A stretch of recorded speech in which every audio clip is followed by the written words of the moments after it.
शीना जी।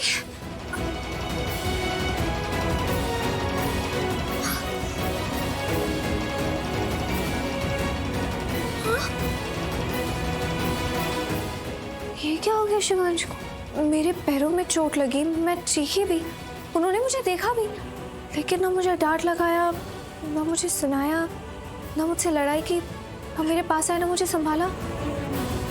देखकर भी अनदेखा कर दिया, परवाह ही नहीं की, मेरी बात तक नहीं किया। वही बात करनी ना, ठीक है, मैं भी बात नहीं करूंगी। अनदेखा किया ना तो मैं भी अभी अनदेखा करूंगी।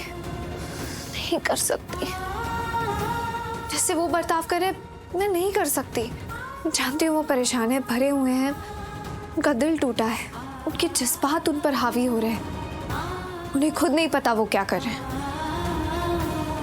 हे गणपति जी, हे विघ्नहर्ता, शिवांश की जिंदगी से सारे विघ्न को हटा दीजिए, उनकी तकलीफें कम कर दीजिए, उनकी परेशानियों को खत्म कर दीजिए, उनके मन को शांत करिए। बप्पा आप घर आइए और अपने साथ खुशियां लाइए बस। पप्पा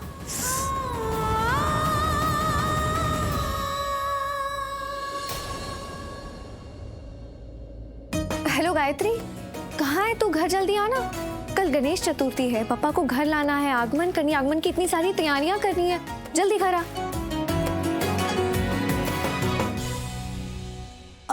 प्रार्थना दी, प्रार्थना दी।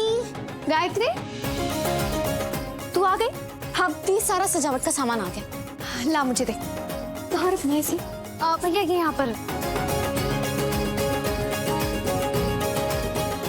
भैया वो दूसरी लड़ियाँ है ना, वो भी लाई। गायत्री अभी ना हम इस जगह की सजावट अच्छे से करेंगे, बप्पा की स्थापना हम यहीं करेंगे, और बप्पा के आगमन में ना कोई कमी नहीं रहनी चाहिए।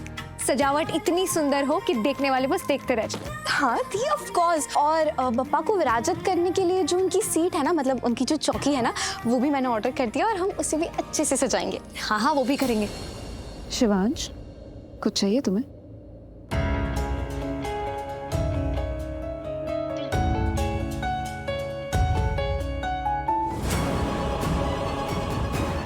पर पहले यहाँ की सजावट से शुरू करते हैं, क्योंकि वक्त बहुत कम है और काम बहुत ज्यादा। जल्दी जल्दी हाथ चला चल। दी मैं क्या सोच रही थी कि हम ये जो मेन एंट्रेंस डोर है ना, मतलब ये वाला दरवाजा, हम उसे भी सजाते हैं, ताकि बाहर से कोई नेगेटिविटी अंदर ना आ पाए, और जब पप्पा आए तो सिर्फ बाहर की पॉजिटिविटी लाए।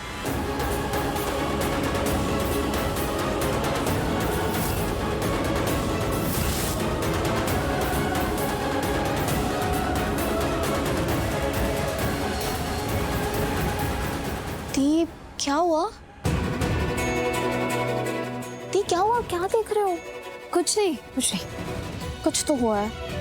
गायत्री तो इस समय मत पढ़, कुछ भी मत सोच, तू बस ध्यान देना। घर पे गणपति जी की पूजा है, उसकी तैयारियों में ध्यान दे। क्या बोल रही थी तो? गणेश जी को जिस पर विराजित, उनकी सीट। हाँ, उनकी चौकी को भी सजाएंगे ना। हाँ। तो उनकी चौकी को कब लेकर आ रही है तू? अब वो कल सुबह आ जाएगी। कल सुबह तो बप्पा आ रहे हैं। हाँ, तो बप्पा के आने से पहले उनकी सीट आ जाएगी। कल सुबह उनके आने से पहले? तो फिर सजाने का तुझे समय कहाँ मिलेगा? देखो दी, बप्पा की मूर्ति विराजमान सुबह होने वाली है, ठीक है? तो उनके आने से पहले उनकी चौकी आ जाएगी, मतलब उनकी चौकी ना 5 बजे आ जाएगी। मैंने तब की डिलीवरी रखी हुई है। दी आप टेंशन मत लो, हमें बहुत टाइम मिलेगा डेकोरेट करने को। अच्छा ठीक है, तू एक काम कर, तू सजावट शुरू कर, मैं ये तोरण दरवाजे पर लगा कर आती हूँ।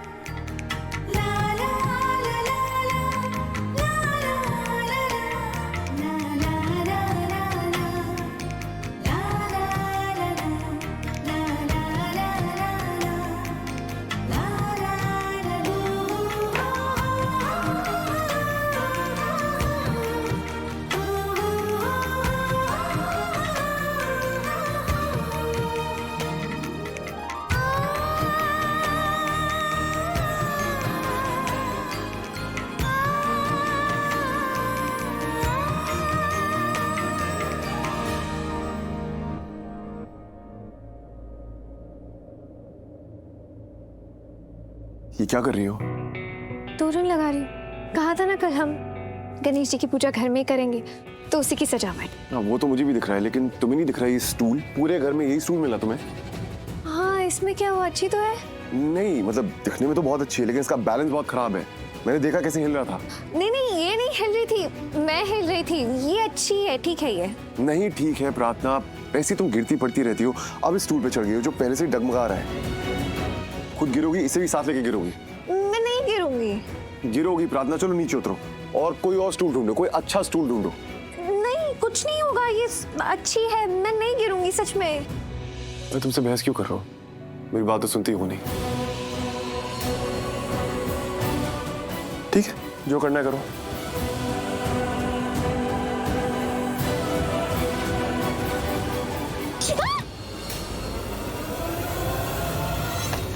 एहसास की जो जुबान बन गए, दिल में मेरे मेहमान बन गए। आपकी तारीफ में क्या कहें, आप कहा था ना गिर जाओगी, गिर गई। अब मैं तुमसे सेम सवाल पूछूंगा। जब मैं सामने होता हूँ तो तुम गलती से गिरती हो जानबूझ के? आप हमारी जवाब दो। मैंने कहा था ना स्टूल पे मत चढ़ो, गिर जाओगी, और तुम चढ़ी क्योंकि तुम्हें गिरना था।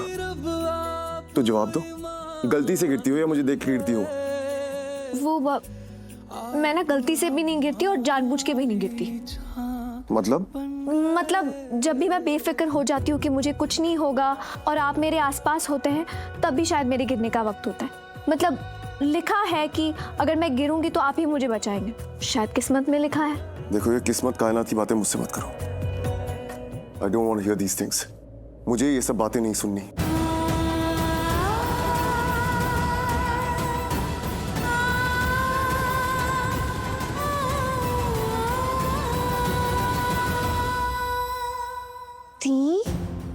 ये क्या था? जीजू को क्या हो गया? वैसे तो आप दोनों इतना आर्ग्यू करते हो, छोटी छोटी बात पे घंटों लड़ते हो, लेकिन आज जीजू ने कुछ बोला भी नहीं, कुछ सुनाया भी नहीं, ऐसे ही चले गए। ठीक है ना वो? नहीं गायत्री, वो ठीक नहीं है, परेशान है। क्यों? क्या हुआ? बुआ माँ की वजह से। वो तो है ही परेशानी, सबको परेशान करती रहती है। अब क्या किया उन्होंने? पहले मुझसे नाराज थी कि मैं पापा को घर नहीं ला सकती, और फिर उन्हें शिवांश और सोनालिका की शादी की रस्में करनी थी, लेकिन मैंने उससे भी इनकार कर दिया। कह दिया कि जब तक हमारे बीच तलाक नहीं हो जाता मैं कोई रस्में नहीं होने दूंगी। और फिर पापा के आगमन के लिए मना कर रही थी। फिर मैंने उन्हें याद दिलाया कि उन्हीं की मन्नत थी शिवांश के लिए, और मन्नत को ऐसे अधूरा नहीं छोड़ते, अंजाम अच्छा नहीं होता। सही तो कहा। फिर क्या, पापा की मूर्ति देखने में बाहर आई तो शिवांश और बुआ माँ के बीच क्या बात हुई मुझे नहीं पता, लेकिन फिर जब मैं अंदर आई मैंने सुना बुआ माँ शिवांश की माँ के लिए बहुत बुरी बुरी बातें बोल रही थी गायत्री, कि जब से वो जिंदगी में फिर से आई है परेशानियां और बढ़ गई है, सारी मुसीबत की जड़ वो है, मनहूस है, बुरा साया है, घर की खुशियों को खा गई, न जाने क्या क्या बोले जा रही थी वो स्मिता आंटी के बारे में ऐसी बातें कर रही थी। हाँ, और जब से शिवांश ने अपनी माँ के बारे में ये सारी बातें सुनी है वो तब से परेशान है, खुद से ही नाराज है, शायद ठीक से बात नहीं कर रहे, मेरी तरफ देख भी नहीं रहे, खुद में ही उलझ गए। अभी कमरे में भी मुझे चोट लगी, उन्होंने देखकर भी अनदेखा कर दिया, मेरे पास भी नहीं आए, और यहाँ जो हुआ वो तो तूने देख ही लिया। अचानक से बदल गए वो। शीना जी को ही पता उनके दिल में क्या चल रहा है, कब तक ऐसे खामोश रहेंगे? उनकी खामोशी देख ही नहीं जा रही मुझसे।